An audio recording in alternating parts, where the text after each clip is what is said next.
Bugün ilk videom, uzun yoldan geldim ve psikolojim bozuk bir şekilde geldim. Diyarbakır'daki olaydan dolayı psikolojim acayip bozuk geldim. Hiç keyfim yok, inanın hiç keyfim yok. Şu daveti zar zor yaptım gerçekten. Zar zor yaptım. Nasıl bir yutmuş ya. Rabbim herkese şifa versin. Allah Zülcelal bakın. Tüm dertlerin şifasını dünyada vermiş. Bütün dertlerin şifası var. Yalnızca arayacaksın, bulacaksın. Sadece ölümün şifası yok. Ölümün şifası da neden yok? Çünkü hayat geçici. Rabbimiz dünyayı geçici olarak yaratmış. Ve bizim her şeyimiz geçici olduğu için hayat geçici, yani ölüm haktır. Ama şifası bu dünyadadır. Şimdi tabii Arohan'dan yardım aldım bu konu hakkında. Arohan çağırdığın zaman Arohan her şeyi biliyor. Benim orada demek istediğim şu, ben dedim ya hani arkadaşlar bana diyor ki Arohan'ı çağır, Arohan'dan bilgi al. Arohan'dan bilgi tabii alır. Arohan'dan, ama bu şu şekilde olur. Hani video yapıp Arohan'ı çağırıp işte Arohan'dan bilgi alıp bunu yüklemek, işte bunun için bir video yapmak, bu işler o şekilde olmuyor. Yani ben Arohan'ı yalnız çağırıp Arohan'la yalnız konuştum. Arohan davetini yalnız yaptım videoya çekmeden. Neden biliyor musunuz?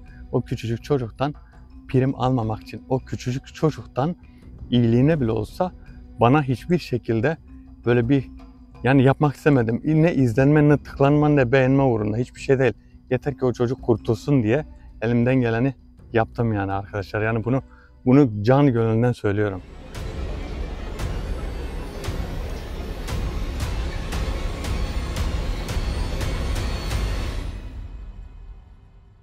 Arkadaşlar herkese merhaba, yeni bir videoyla beraberiz arkadaşlar. Uzun bir haftadan sonra tekrar sizlerle beraberiz. Perşembe günü video yoktu, cumartesi günü de video yoktu. Aslında bu pazartesi günü için de video olmayacaktı. İşlerimi kısa kesip buraya tekrar geldim ki çalışmalarıma devam etmek için sizlerle beraber oldum. 1500 kilometre gidiş, 1500 kilometre geliş, 3000 kilometre yol yaptım. Her yere gittim. Bakın Adana'ya gittim. Orada işlerim vardı. Kendi şahsi işlerim vardı. Oradan Şanlıurfa'ya geçtim. Şanlıurfa'dan da küçük kız Narin için Diyarbakır'a geçtim. Diyarbakır'daki işlemlerimi tamamladıktan sonra tekrar buraya geldim. Şimdi kilitli davetler ve sandık davetleri, biliyorsunuz, bunlara bir ara verdim. Boyut davetlerine başladık. Boyut davetlerini Eşref abi ile beraber başlayacaktık. Ama Eşref abinin işleri hemen hemen yeni bitmiş gibi. İkinci videoda, yani bundan sonraki videoda Eşref abi inşallah bizlerle beraber olacak. Çünkü işleri bitmiş ama çok yorgundu. Bu videoya da gelecekti. Gelemedi. Bana dedi ki beni de şimdilik mazur görürsen ben arkadaşlarımızla beraber bir sonraki videoda olmaya devam edeceğim. Şimdi boyut davetlerini biliyorsunuz. Boyut davetleri sırlı davetlerdir. Boyut davetleri çok değişik davetlerdir. Alttan mesaj veren ve bize bilgi öğreten davetlerdir. Boyut davetlerden bir tanesini yapacağım. Boyut davetlerden bir tanesi dediğim şöyle. Boyut davetleri 1, 2, 3, 4 diye değil. Yaptığım davetlerin içine boyut davetlerinden bir kapı açıyorsun. O kapıda farklı boyutlara geçiyorsun. Boyut davetleri ve geçiş davetleri üzerine yaptığım çalışmalar halen devam ediyor. Ve geçiş kapılarını, boyut davetlerini, boyuttan boyuta geçişleri sizlerle beraber teker teker çözmeye devam edeceğiz. Şimdi Diyarbakır'daki meseleyi sorarsanız elimden geleni yaptım. Elimden geleni de yapacağım. Çok acayip sinirliyim. Aşırı sinirliyim. Yani o kadar sinirliyim ki patlayacak durumdayım. O yüzden şöyle, gizlilik hakları olduğu için, yani ne bileyim, hassas bir konu olduğu için, artı çok açamıyoruz, çok bir şeyler konuşamıyoruz. Öyle bir şey ki böyle durumlarda her an her şey olabilir, biliyor musunuz? Yani suçluyken suçsuz duruma, suçsuzken suçlu duruma düşebilme durumlarda olabilir. O yüzden bu konu hakkında fazla konuşmak istemiyorum. Hemen videomuza geçelim ve boyut davetlerinden bir davete başlayalım ve bakalım acaba kamerayla beraber boyut davetlerini yaptıktan sonra farklı bir boyuta geçebilecek miyiz, geçemeyecek miyiz? Hemen videomuza geçelim ve bakalım nasıl bir boyutta bir macera yaşayacağız.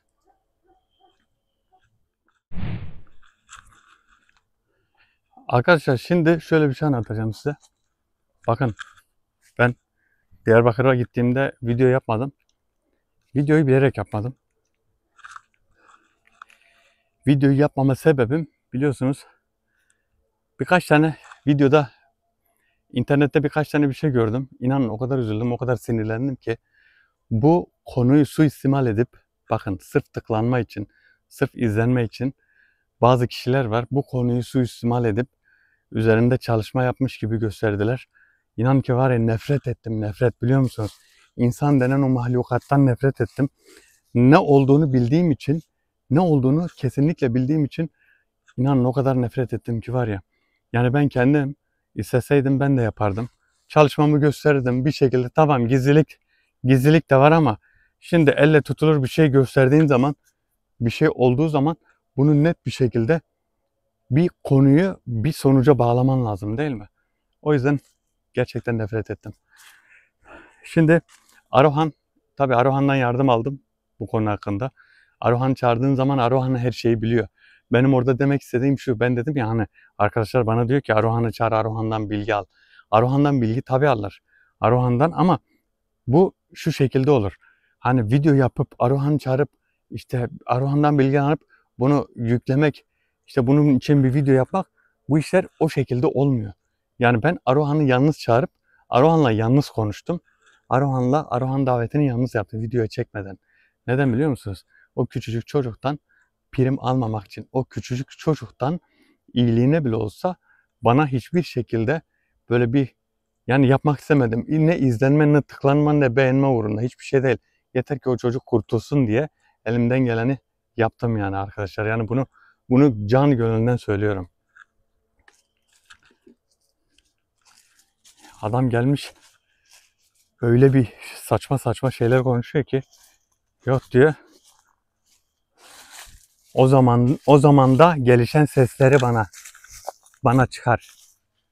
Nari'nin işte son kaybolduğu zamanki sesi bana verin. Böyle bir şey yok arkadaşlar. Bu yalan. Böyle bir şey yok. Evet, şimdi burada boyut davetlerinden bir davet yapacağım. Yani davetler şöyle, boyut davetleri aslında dediğim gibi kilitli davetler ve sandık davetleri gibi değil. Ayrı bir davet şekli değil. Normal davet yapıyorsun ama farklı bir boyut açıyorsun. Farklı boyut açtığın zaman farklı şeyler de geliyor. Yani piyasaya daha değişik suretler ortaya çıkıyor. Değişik suretler her şey olabilir, bakın. Bu değişik suretler mesela bu insan yüzlü olanlar, ondan sonra suratları farklı. Bir de Arohan'la beraber gelenler. Arohan yanında bir ara geçen vezirini getirmişti. Mesela o veziri de boyut daveti, o anda boyut daveti olmasaydı belki vezirini de göremeyecektik. İnan bayağı bir zaman geçmiş gibi. Aslında bizim sadece 2 tane videomuz eksi kaldı. Ama sanki bana gerçekten 1 yıldır video çekmiyormuşum gibi geldi.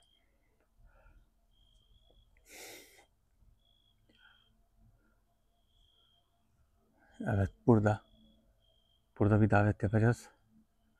Boyut davetlerinden bakalım. Bu boyut davetlerinin amacı aslında şey için olacak. Geçiş kapıları ile ilgili.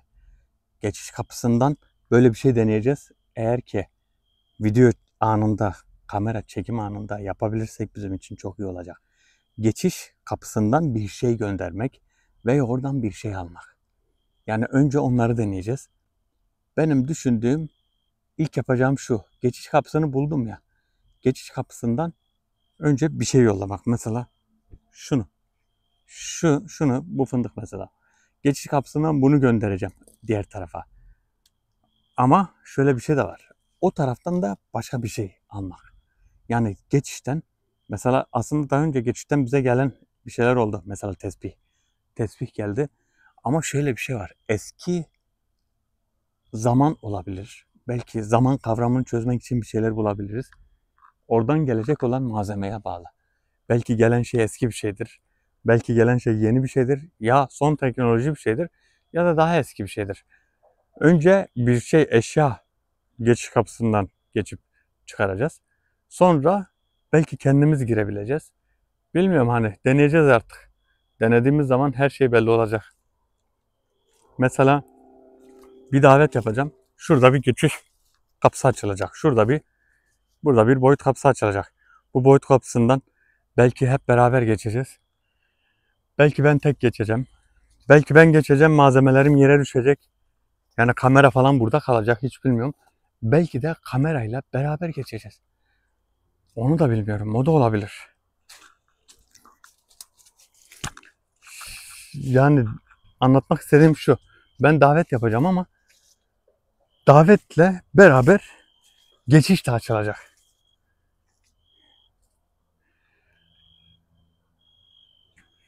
Evet, daveti ve geçiş kapısını burada açabiliriz. Şöyle söyleyeyim. İnanın var ya. Gerçekten hepinizi çok özlemişim. Gerçekten hepinizi çok özlemişim. Hiçbir şekilde YouTube'a da bakamadım, yorumlara da bakamadım. Bana yorumlar yazılmış şimdi. Kim bilir ne kadar yorum yazılmış. Eğer cevap vermemişsem, çoğu arkadaşım yazmış bana. Çünkü herkes yazmış. Cevap vermediysem kusura bakmayın, yoldaydım çünkü. 7-24 gidiyordum. Arabada uyudum. Hiçbir şekilde de dinlenemedim. Yani perişan bir şekilde gittim.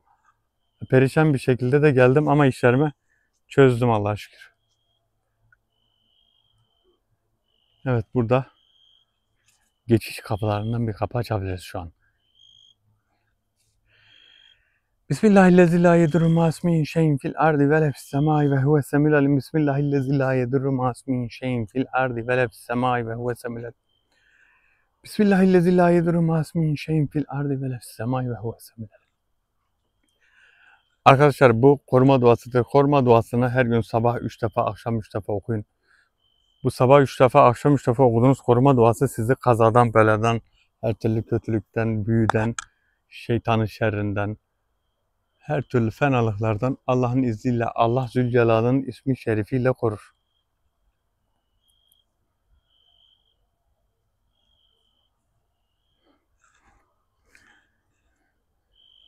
Evet, şimdi yeni davetimiz olan boyut davetlerinden bir tanesini, birinci kısmın birinci davetini yapabiliriz.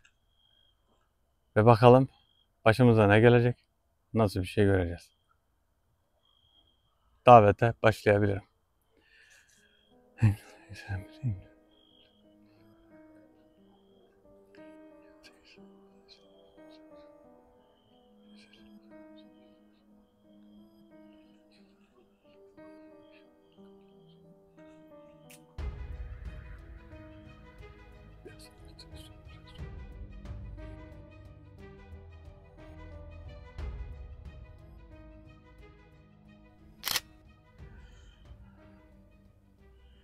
Yarım saattir buradayım. Bir 35-36 dakika oldu. Ne gelen var ne giden. Bir şey görünmüyor şu an. Bekliyoruz bakalım. Bazen böyle videolarda, bazen uzun sürüyordu yaptığımız videolarda ama kesiyordum ben oraları. Çoğu yeri kesiyordum. Burada da şimdi bir 30 dakikalık bir boşluk oldu. Orayı da büyük ihtimal orayı da koymam, keserim çünkü görüntü yok. Ama bir davet açıldı, yani bir enerji açıldı, bir kapı açıldı. Bu kapının hissiyatı var.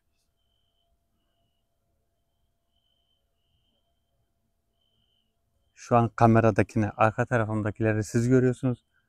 Tabii arkamda genelde bir davet yaptığım zaman böyle karşımda çıkar. Işık olduğu için fazla bir şey göremiyorum ama ön tarafı da ben görüyorum.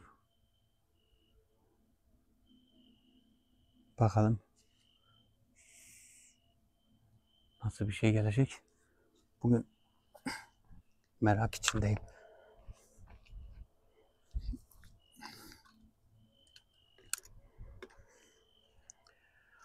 La ilahe illallah.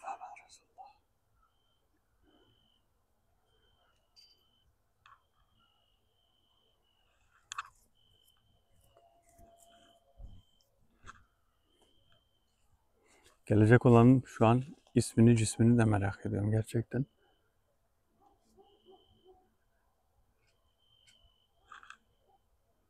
Size şunu da söyleyeyim.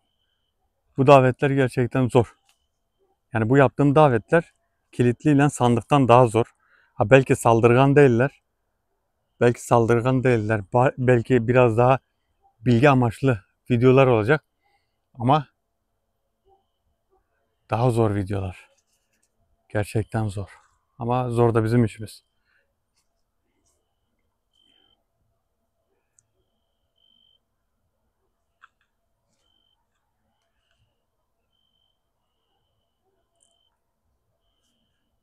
Primcilere fırsat vermeyin. Vallahi primcilere fırsat vermeyin. Üç beleş kişi insanlara fırsat vermeyin. Boş beleş diyecektim ya, üç beleş diyorum. Boş beleş insanlara fırsat vermeyin gerçekten. La ilahe illallah Muhammed Resulullah, Allahu Ekber.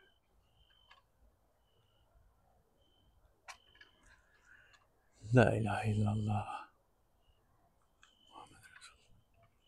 Şu tripodumuzu buraya bırakalım. Yine kaybetmeyelim de.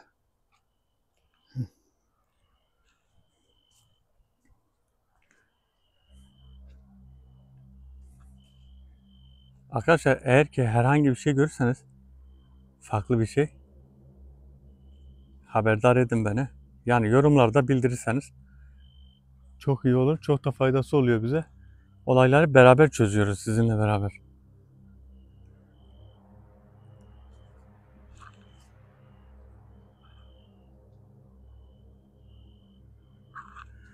Şu an bir ağırlık hissediyorum. Ağırlık hissediyorum gerçekten. Bir ağırlık var. Evet bakın. Bakın. La ilahe illallah. Selamun aleyküm ve rahmetullah. Allahu Ekber. Bize ismini söyler misin? Ey davetin sahibi. Ey davetin sahibi. İsmini söyler misin? İsmim Zamarkuşin. Peki görevini söyler misin? Boyut davetlerinin sahibi misin? Yoksa normal davetlerin sahibi misin? Yaptığın davete geldim. Ben boyutlar arası geçişlerde değilim. Ben karanlık bölgede geçenlerin sayısını alırım. Karanlık bölgede, bahsettiğin karanlık bölge nerede? Bahsettiğim karanlık bölge bir üst boyut içinde çok geniş bir alan. Bu alan bana ait. Benim gibi birçok kişi daha var. Herkesin kendi alanı var. Sen benim alanımın kapısını açtın ve ben geldim. Senin alanının kapısı çok ne kadar bir mesafede, uzak mı? Ne kadar uzak olursa olsun ben çok kısa bir sürede gelebilirim. Bu şeklin neden bu şekilde?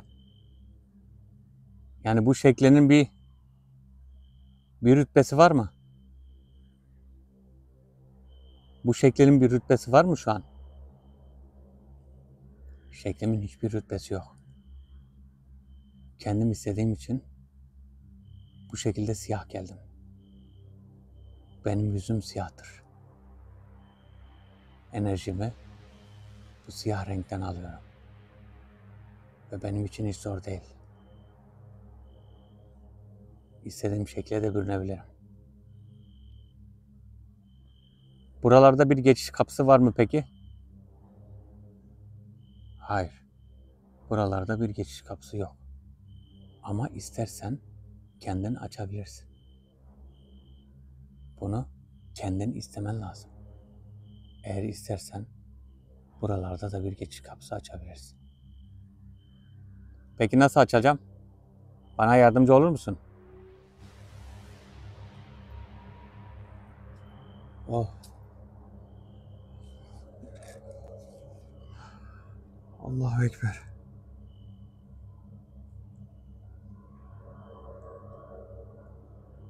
Bakar mısınız ne dedi? Şu ana kadar bunu söylediğini başkasından duymadım. Eğer istersen kendin de geçiş kapısı açabilirsin.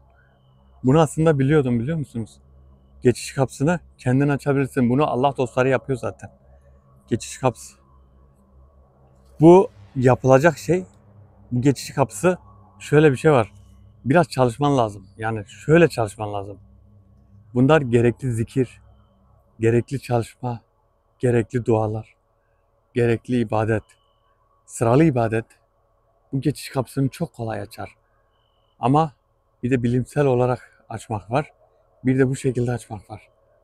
Bunu bakalım nasıl çözeceğiz. Geçiş kapısını istersen sen açabilirsin. Eğer açabilirsek her açtığımız yerde bir tayyi mekan yapabiliriz. Yani tayyi mekan zaman içinde zaman yapabiliriz. Neden yapmayalım? İnanın çok iyi olur hem de.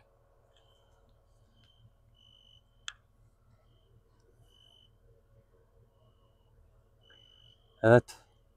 Makine sesi geliyor. Şu an çok uzakta, şu tarafta. Şu tarafta fındık toplamış herhalde. Fındığı makineye veriyorlar. Makinenin sesi geliyor. Bilmiyorum kamera çekiyor mu, çekmiyor mu? Bir ses var. Yalnız bu gelen gerçekten kafama yattı.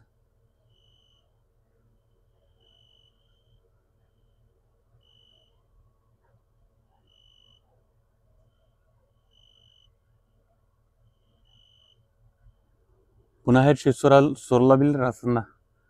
Yani ben buna inanın her şeyi sorabilirim. Şu an kendi merak ettiğim, sizin merak ettiklerinizi, güncel konuları sorabilirim. Ve her şeye de cevap vereceğine de eminim. Ki doğru konuşuyor bence. Yani bence doğru konuşuyor. Ama biraz şifreli konuşuyor.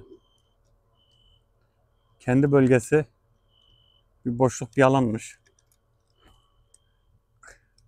Yani kamera var ya, gün geçtikçe sanki daha da ağırlaşıyor. Bakın. Ekranda zoom'da kalmış. Tek başına çekimin zararları. Tek başına yaptığım çekimlerin zararı. Ekranın zoom'da kalması. Şimdi videoyu nasıl düzelteceğiz? Yapacak bir şey yok. Arkadaşlar o ekran sıkıntısı yüzünden gerçekten kusura bakmayın.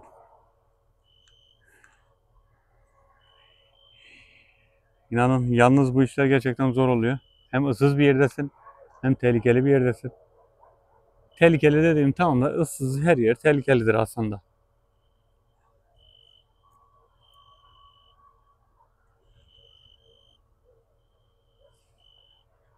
La ilahe illallah.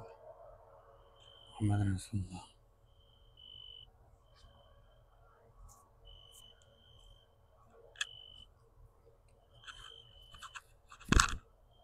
Geçiş kapıları. Geçiş kapıları açacağız. Geçiş kapılarını açacağız. Hurra curra hepimiz. Yallah. Yallah bakalım. Geçeceğiz hepimiz oradan. Ama bir gün geçiş kapısını gördüğüm zaman deneyeceğim.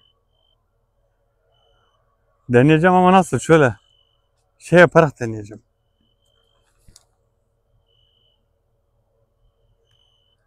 Yani tedbirimi alarak deneyeceğim de. Burada bir geçiş kapısı olabilirse bir soralım. Bu gelen alsan geçiş kapısını sen açabilirsin. Nasıl açacağım bak.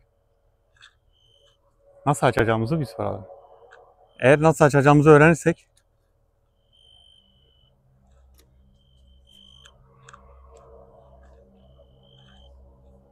işte bakın.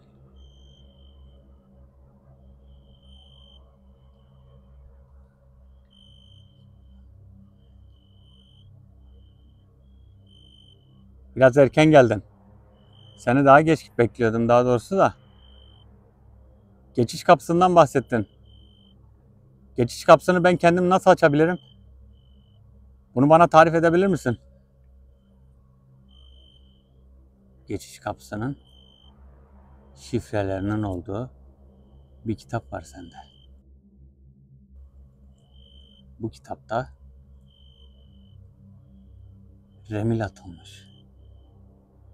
Bu remillerin bazıları aslında geçiş kapılarının şifresi.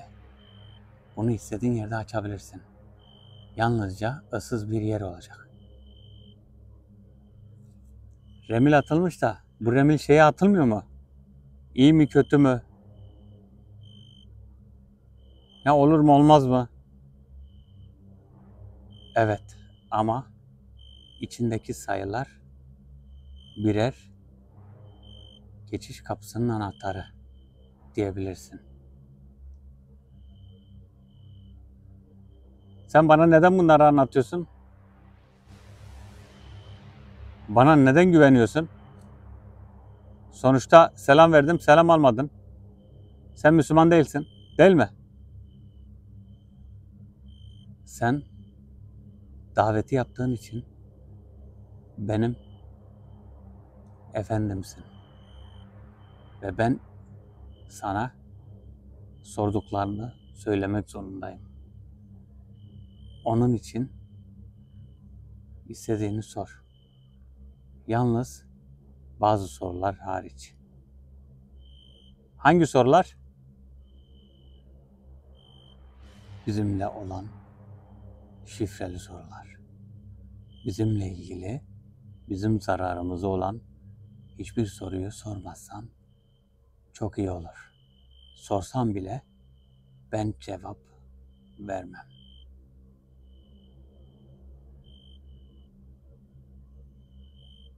Sizinle ilgili hiçbir soru sormayacağım. Yani sormam sizinle ilgili hiçbir soru. Peki sana bir soru sorsam? Arohan'ı tanıyor musun? Evet, Arohan'ı tanıyorum. Arohan Babil kralı ve eski elçidir. Daha önce elçilik yapardı. Ama şu an kraldır. Aslında gizli bir kraldı. Krallar arasında elçilik yapan gizli bir kral diye düşünebilirsin. Arohan sözü geçen bir kraldır ve her şeyi bilir. Her şeyi mi bilir? Evet, Arohan her şeyi bilir. Bu geçiş kapılarını da ona sorabilirsin. Buralarda geçiş kapısı açabilir misin? Açtığım geçiş kapısından kendim çıkabilirim. Ama sen çıkmayabilirsin. Sende koruma var. Sende mendel vefki olduğu için geçiş kapısından çıkamazsın. Mendel vefkini bırakırsan geçiş kapısından çıkabilirsin. Bu nereye çıkıyor peki geçiş kapısı?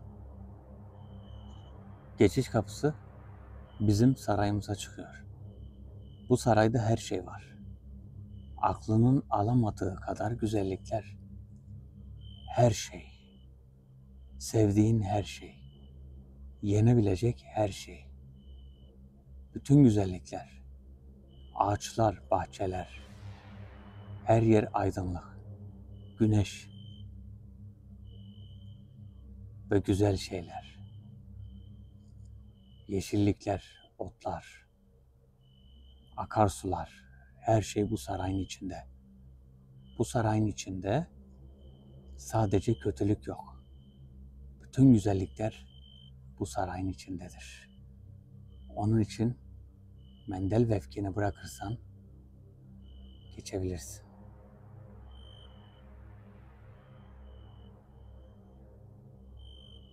Allahu Ekber. Allahu Ekber.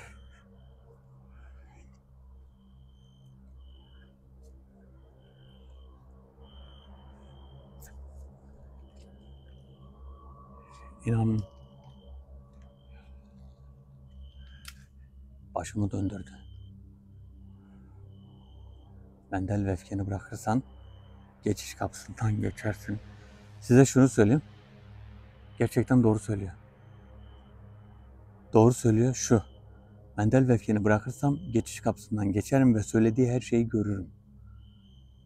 Görürüm ama fiziki olarak ne yaparım hiç bilmiyorum. Belki ormanda olurum. Belki başka bir yerde. Belki ıssız bir yerde ama oraları çok farklı görürüm. Acaba öyle mi olur? Yoksa gerçekten oraya girerim komple, yani fiziki olarak. Buna imkan biraz zor. Gerçekten imkan biraz zor. Ne yapmayı düşünüyorum? Mendel ve öfkeni zaten bırakmam. Mendel ve öfkeni bırak dediği zaman mendel ve öfke koruyucu bir vefktir. Bu vefk aslında yaptığım vefkin, mesela bir aylık bir vefk var ya, bir aylık yazılan bir vefk var. Bu bir aylık içinde ilk bir haftası mendel vefkini yazıyorsun. Mendel vefki, onun koruduğu alan çok farklı bir alan. Onu bırakırsak, bakın mendel vefkini bırakırsam hiç güvenmeyeceksin. Güven olduğu zaman başımıza çok kötü şeyler de gelebilir. Yeter ki kendimiz çözelim. Ya Arohan'dan geçiş kapısını öğrenip, Arohan şu ana kadar bana vefkeni çıkar, mendel vefkeni falan çıkar demedi. Arohan'dan öğrenmek lazım. Ya Arohan'ın da şöyle bir şey var. Hani bana diyor ya, istediğin zaman beni çağırabilirsin. Aslında zırt pırt Arohan çağıramıyorsun. Arohan'ı her çağırdığım zaman bir şeyler eksiliyor, biliyor musunuz? Arohan'a o yüzden her şeyi sormak için çağıramıyorum. Bazı şeyleri de sorduğum zaman Arohan net cevap da vermiyor. Değişik bir cevaplar veriyor. Yani onun için benim kendi çözmem lazım. Kendim çözmem lazım. Biliyor musunuz? Zor konuşuyorum gerçekten. Şöyle çeneniz, karabasan size geldiği zaman çeneniz, ağzınız böyle kasılır. Çene kaslarınız ağrır ya. Şu an dilim, çenem, şu çene kaslarım falan acayip böyle bir kasıntı için, hani kramp girer ya, onun gibi bir şey. O yüzden rahat konuşamıyorum. Hani rahat konuşamadığım için de böyle şeyler olabiliyor. Mendel ve öfke.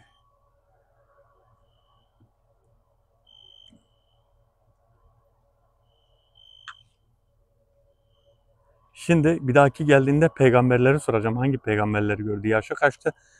Daha önce peygamberlerin yanına gitti mi? Sahabileri gördü mü? Bu soruyu soracağım. Sahabilerle ilgili soruyu soracağım. Peygamberlerle ilgili soruyu soracağım. Bu soruyu çoğu arkadaşımız sormuştu zaten. Çoğu arkadaşım bana sormuştu, geldiği zaman sor. Önce bir yaşını sorayım. Yaşı eğer ki uygunsa, Peygamber Efendimiz sallallahu aleyhi ve sellem'i görmüş mü?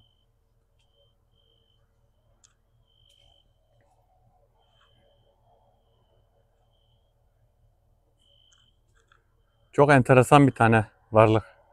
Gerçekten çok enteresan.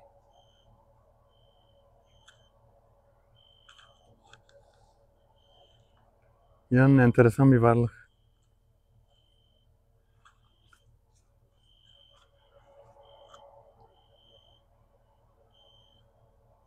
Ya şu kilitli davetlerle sandık davetlerinden çektiğimiz neydi ya? Eşref abiyle ben var ya, inanın var ya, neydi o? O sıkıntı neydi ya? Bir araştırma uğruna kötek yiye yiye bir hal olduk. Gerçekten var ya, mahvolmuştuk ya Eşref abiyle. İnanın acayip zor bir davet serüveniydi. Davetler serisiydi. Bakın şimdi mesela boyut daveti, bakın ne kadar güzel.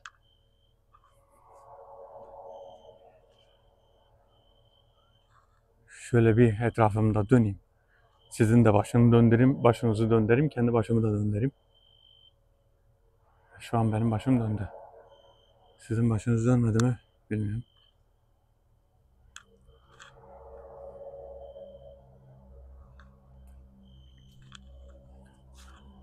Bakın işte. Of. Baba nasıl titriyor? Sana yaşını sorabilir miyim? Kaç yaşındasın? Ben 3300 yaşındayım. Sen o zaman peygamber gördün değil mi? Peygamber Efendimiz sallallahu aleyhi ve sellem'i gördün mü?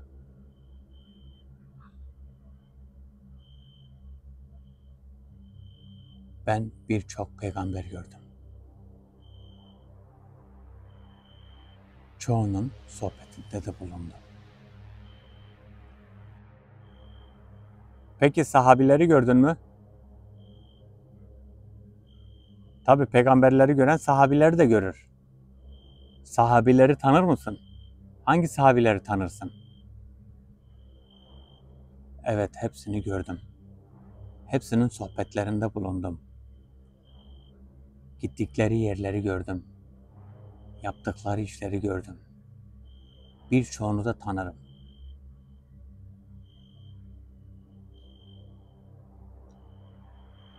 La ilahe illallah. Sen hangi ülkeden geldin buraya? Neredeydin yani daha önce? Davet yaptığımda hangi boyuttan geldin? Yani bulunduğun boyut hangi ülkedeydi? Benim geldiğim bir ülke yok. Ben sadece belli bir aralık geçişindeyim. Anlattığım yerden gelmem sadece çok anlıktır. Anlık bir sürede gelir, anlık bir sürede giderim. İstediğim ülkede bulunurum. Ama bizim kaldığımız yer genelde Arap Yarımadası'dır. Arap Yarımadası'nda kabilelerle ilgili birçok bölge vardır. Bu bölgelerden bir tanesindeyim. İstersen beraber oraya gidebiliriz. Seninle beraber orada olmak benim için de güzel bir şey olabilir. La ilahe illallah. Seninle nasıl gireceğiz oraya? Arap Yarımadası'na nasıl gideceğiz? Sadece benle gel yeter. Dediğim gibi mendil ve öfkeni çıkar. O zaman seninle beraber gidebiliriz.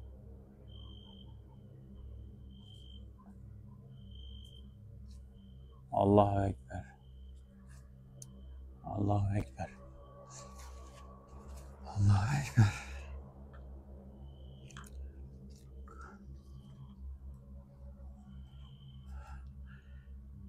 Of.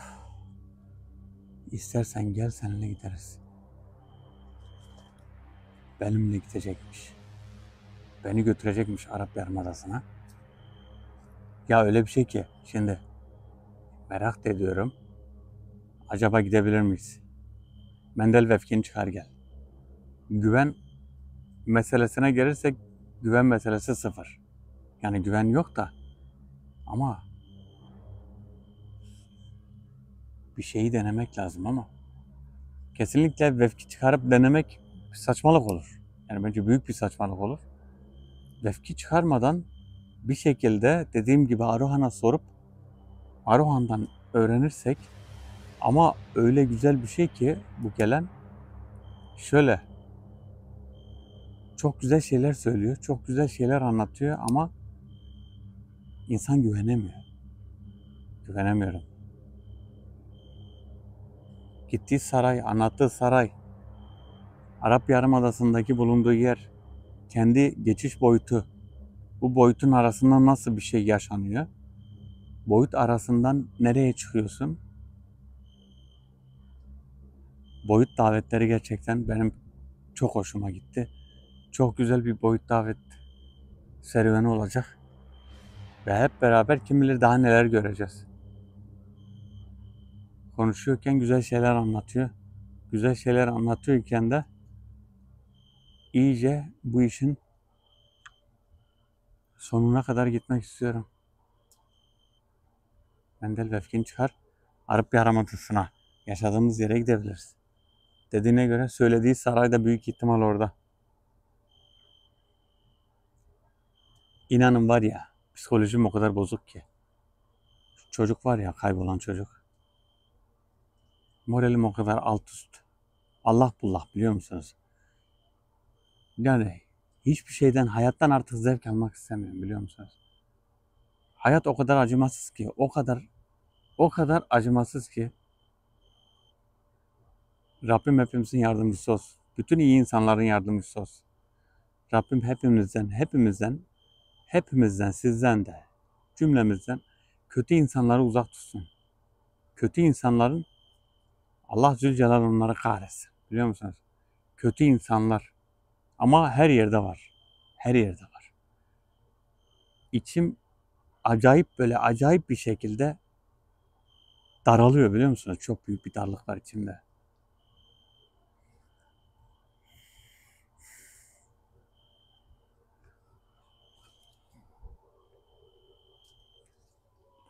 Eşref abi gelseydi şu keyfimizi yerine getirseydi biraz.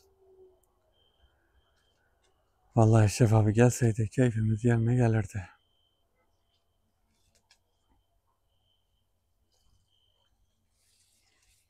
Şöyle biraz gidelim bakalım.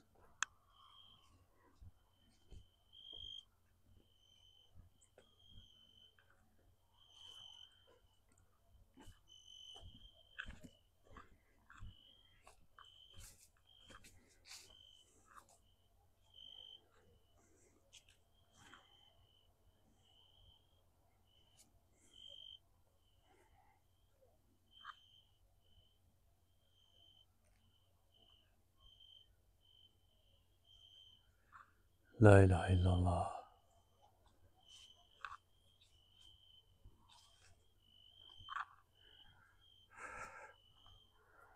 Mendel Vefkin'i. Bir gün size şey de yapacağım. Vefkin nasıl yazıldığını, Vefkin içine neler konulduğunu. Bunların da bir videosunu size yapmak istiyorum da. Diğer kanala, Bir de Sen Gör Gizli İlimler kanalımıza. Benim ikinci kanal. Hem yedek kanalımız, hem ikinci kanalımız, hem bilgi kanalımız. Burada sohbetini yapmadığım her şeyi, yani burada çünkü sohbetini yaptığım zaman video uzun oluyor. Orada paylaşıyorum. Orada birçok bilgili şeyi orada paylaşıyorum.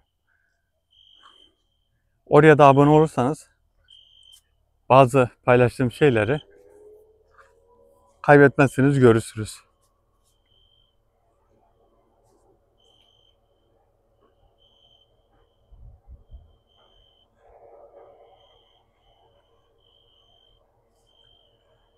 La ilahe illallah Muhammeden Resulullah. La ilahe illallah.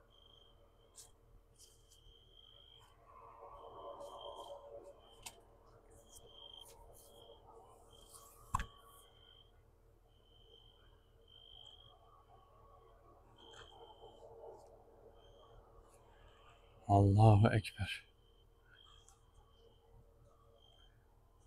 Arkadaşlar her geldiğimde farklı bir yere geliyorum. Burası değişik bir yer. Bakın şurada da tel örgü var. Şurada tel örgü var. Bu tel örgüler şöyle. Mesela şu fındıklık burası birinin. Ortadan bölmüşler. Diğeri başka birinin. Ama genelde şöyle oluyor. Ya burası komşusunun oluyor ya da kardeşinin oluyor. Böyle yerlerde. Böyle tel örgüler çok var. Çünkü burası geniş bir alana yayılan fındıklık. Bu geniş alanda da parsel parsel bölmüşler ve böldükleri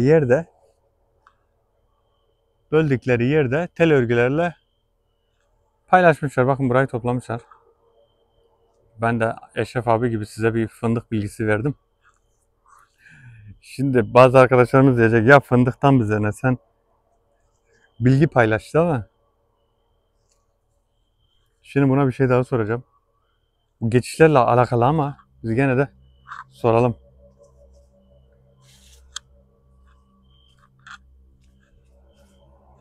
İşte bakın.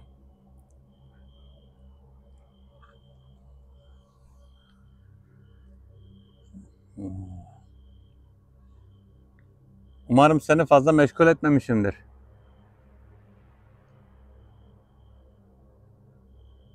Davet açık olduğu sürece ben buradayım. Bir yere gitmem. Ama yalnızca benim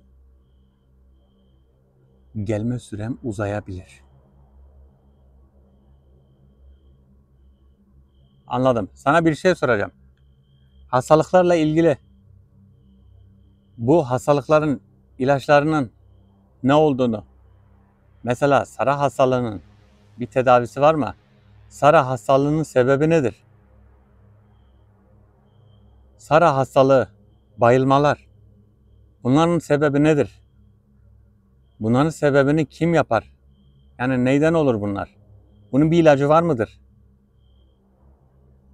Bu hastalığın sebebi beyinde oluşan küçük 2 kıl kadar damardır. Bu damarlar bazı cinler tarafından birbirine değdirilir. Oraya verilen enerji hastanın bayılmasına sebep olur. Nasıl enerji? Bu her türlü kötü enerjiyle olabilir. Peki ilacı nedir? Bunun bir ilacı var mıdır? Tabii ki vardır. Artemozon otu ile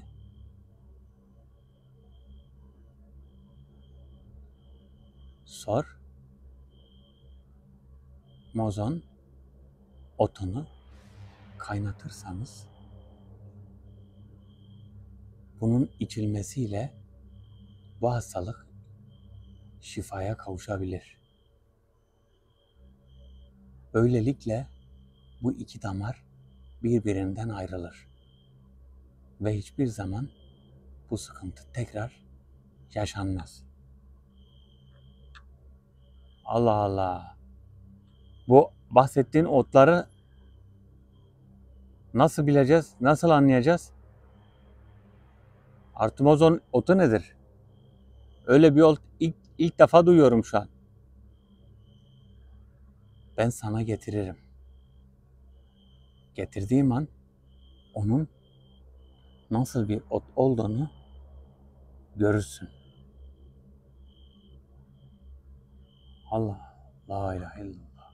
Ne zaman getirirsin bu otu? Hemen getirebilir misin? Sana hemen getiremem. Sadece sabret. Tekrar buluştuğumuzda bu otu sana getirebilirim. Of. Bakın kaybolduğu zaman etraf toz duman oldu.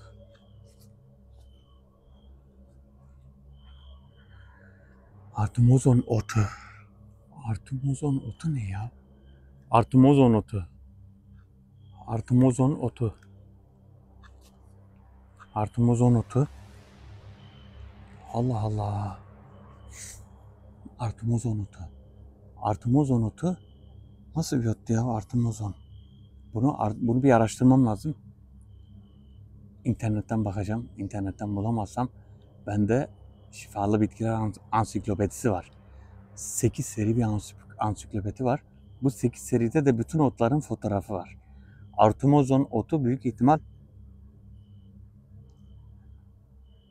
Artemozon otu mu dedi ya? Ben bunu videoyu izledikten sonra bu otu bir araştıracağım, bir bakacağım. Eğer bulursam nasıl bir otmuş ya? Rabbim herkese şifa versin. Allah Zülcelal bakın. Tüm dertlerin şifasını dünyada vermiş. Bütün dertlerin şifası var. Yalnızca arayacaksın, bulacaksın. Sadece ölümün şifası yok. Ölümün şifası da neden yok? Çünkü hayat geçici. Rabbimiz dünyayı geçici olarak yaratmış. Ve bizim her şeyimiz geçici olduğu için hayat geçici, yani ölüm haktır. Ama şifası bu dünyadadır. Bakın şu otun bile, ben şuradan bir ot koparacağım. Bakın bu otun bile, bunun bile bir faydası vardır. Neye faydası vardır? Bakın Lokman Hekim Hazretleri küçükken bunlarla konuşuyormuş, biliyor musunuz? Küçüklükten beri. Lokman Hekim Hazretleri bunlarla konuşup neye iyi geldiğini soruyormuş bu bitkilere. Bu bitkiler de söylüyormuş. Mesela ben bunu kopardım. Eğer ben de konuşabilseydim bu otlarla, mesela derdim sen neye iyi geliyorsun? O da bana söylerdi. Git beni şöyle yap. İşte beni kaynat. beni çiğne ya da bana bir şekilde söylerdi neye iyi geldiğini, tarifini verirdi. Biz de bunu yazardık ve bütün hastalıklar şifa bulurdu. İnşallah öyle bir bilgi de, öyle bir yetki de elimize geçer. Öyle bir şey bulursak, tabii biz otları konuşturamayız ama böyle gelenlerden öğrenebiliriz. Öyle bir şey olursa çok güzel olur. Hastalıkların devasını buluruz. Bütün hastalıkların devasını. Ama bütün hastalıkların devasını bulacağımıza pek inanmıyorum. Bu yaratıklar her şeyin, yani devasını, her şeyin ilacını dört dörtlük vereceğine zannetmiyorum. Dört dörtlük verseler zaten hayatta kötülük diye bir şey kalmaz. Bunlar da öyle bir şey zaten istemez. Bakalım. Of, la ilahe illallah Muhammed Resulullah. Artı bozon otu. Şu an acayip meraklıyım. Arkadaşlar bugünkü videoda bakın, ileride makine çalışıyor. Çok uzakta olduğu halde ses buraya acayip geliyor. Çünkü tepede makine. Bu tarafa doğru ses, rüzgar da geliyor. Acayip ses geliyor. Kameraya, videoya giriyor mu girmiyor bilmiyorum. Acayip konsantramı bozdu. Bugün ilk videom, uzun yoldan geldim. Ve psikolojim bozuk bir şekilde geldim. Diyarbakır'daki olaydan dolayı. Diyarbakır'daki olaydan dolayı psikolojim acayip bozuk geldim. Hiç keyfim yok, inanın hiç keyfim yok. Şu daveti zar zor yaptım gerçekten. Zar zor yaptım.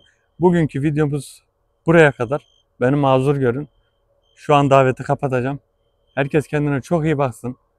Devamı gelecek inşallah. Videolarımızın devamı gelecek. Videomuzu beğenmeyi unutmayın. Kendinize iyi bakın. Hoşça kalın.